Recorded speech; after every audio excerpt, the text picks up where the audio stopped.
All right, and welcome to another episode of the OK Dad podcast. I'm your host, Brian. You can find me at Instagram at OKIsDad, and that is OKAYIEST underscore DAD. So this is I'm still kind of fairly new to this, so just throwing stuff out there, see what sticks.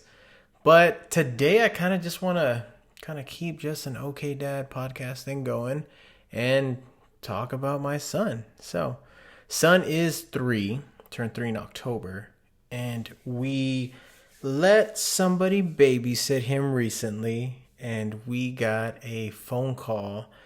The person was very scared, and they told us that they think that he swallowed a hook, so an ornament hook. So initially, everything starts to go in your mind. You're like, oh my gosh, what did he eat?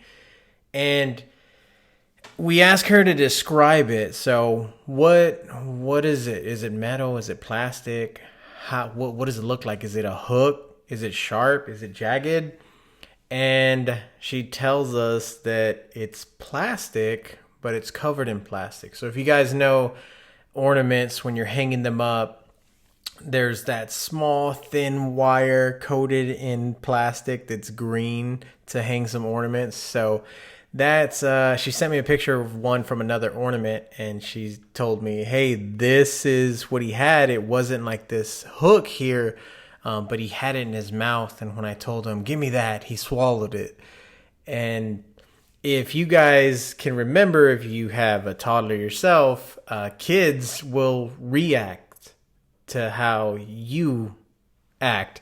So as she was frightening him, like, hey, what did you have? Get that out of your mouth. Get that out of your mouth. He responded exactly the same. So he started crying and like, did you swallow that? And him being 3, he's saying, like, nodding yes. He's saying, yes, I did. Is that bad? And so she's worried about it. And for people who have had toddlers before, it's probably not an issue. You're like, oh, get that out of your mouth. For parents of all kinds, like, you're not the worst parent if your kid's gonna swallow something.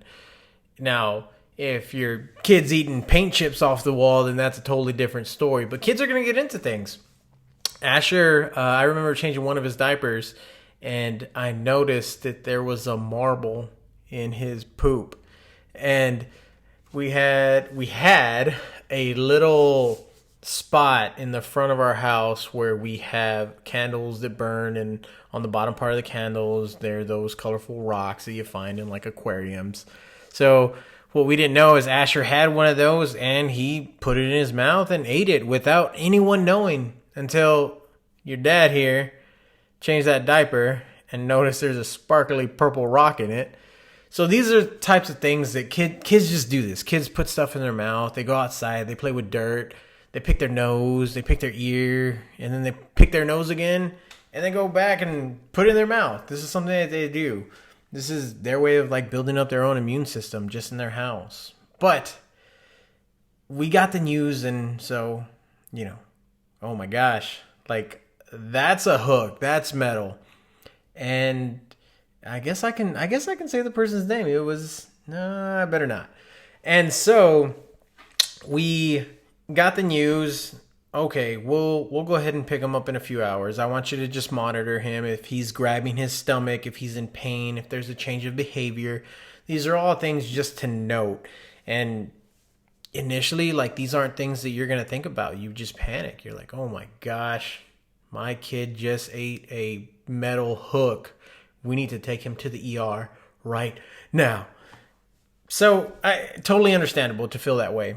Well, this isn't our first kid. This isn't the first time, he's done something he's not supposed to. But we need to just be gracious at these times, because kids, they don't know any better. This is their first time doing anything, especially at an age this young.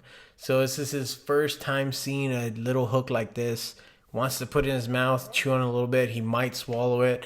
So, of course, we're not. It's just not everybody can be that outstanding parent. So it's hard to be like a helicopter parent and be around him that whole time. So There's no possible way that you can predict or react in these kinds of situations like the best response ever. So give yourself a break first.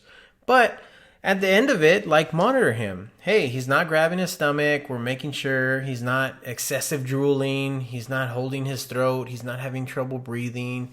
His mood hasn't changed at all. So after all that, we're good.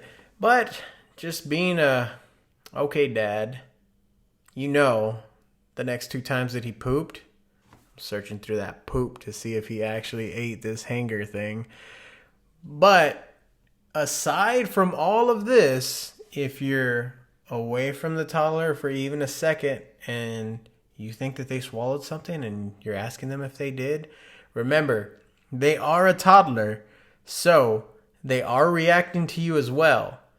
So you could spend the next 2 to 3 days searching through poop for something that kid did never even eat in the first place.